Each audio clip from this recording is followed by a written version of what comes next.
भाई जोग्राफियाई सियासत में इस वक्त बहुत उथल पुथल हो रही है। जब से यूक्रेन ने यूके और यूएसए के हथियारों को यूज किया है, मिसाइलों को यूज किया है रशिया के अंदर स्ट्राइक करने के लिए, उसके बाद से 3 साल से ज्यादा चलने वाली इस जंग में नया मोड़ आ गया है। और इस नए मोड़ के चलते हुए रशिया ने ऑफेंसिव मोड इख्तियार कर लिया है। रशिया ने अपने इंटरकॉन्टिनेंटल बैलिस्टिक मिसाइल का तजर्बा किया है यूक्रेन पर। ये पुतिन का खुद ही कहना था कि उन्होंने ये सिर्फ टेस्ट किया है, जबकि वो मिसाइल न्यूक्लियर वेपन ले जाने के भी कैपेबल है। This grainy CCTV footage gives you a glimpse of the moment when the latest Russian hypersonic intermediate range ballistic missile struck several targets, one after another in quick succession.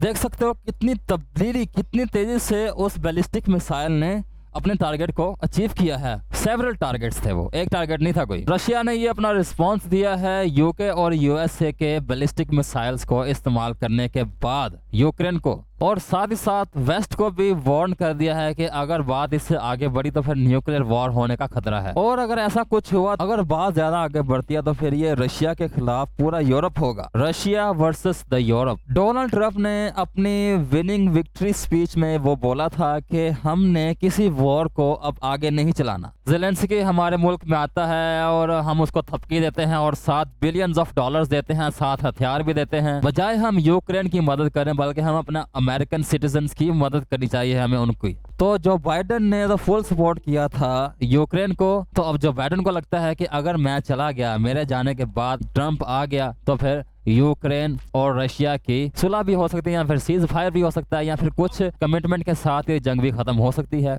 तो क्या Joe Biden इस war को fuel कर रहा है? क्या Joe Biden Donald Trump के लिए आने वाले दिनों में मुश्किलात पैदा करने के लिए सारा कुछ कर रहा है? कि डोनाल्ड ट्रंप जैसे ही अपनी कुर्सी पे व्हाइट हाउस में आके बैठेगा तो उसको आते ही कुछ मुश्किलात का सामना होगा जिससे वो गिरा रहेगा, और हालात के साथ साथ, वक्त बदलने के साथ साथ उसको अपनी पॉलिसीज बदलने के लिए भी मजबूर होना पड़ेगा। अगर ऐसा ही चलता रहा तो फर्ज कर लो अगर वर्ल्ड वार शुरू हो जाते हैं यहीं से, तो फिर तुम लोगों को क्या ऐसा लगता है कि डोनाल्ड ट्रंप इस वॉर में साथ नहीं देगा यूरोप का? जो रशिया ने अपना ballistic missile, intercontinental ballistic missile use किया है, वो एक खतरे की घंटी है पूरे यूरोप के लिए। और साथ ही साथ रशिया ने हाइपरसोनिक मिसाइल का भी इस्तेमाल किया है कीव में। असल जंग और मुकाबला तो भाई ये है रशिया वर्सेस यूक्रेन, क्योंकि दोनों तरफ एडवांस टेक्नोलॉजीज का इस्तेमाल किया जा रहा है। यूक्रेन की तरफ से जो टेक्नोलॉजी का इस्तेमाल किया जा रहा है वो सारी की सारी मेड बाय यूरोप है। सो मजीद देखते हैं कि आने वाले दिनों में जो बाइडेन डोनाल्ड के आने से पहले क्या रायता फैलाता है, और अगर ये काम सुलह सफाई से, रजामंदी से खत्म हो जाए तो ये सबसे बेहतर।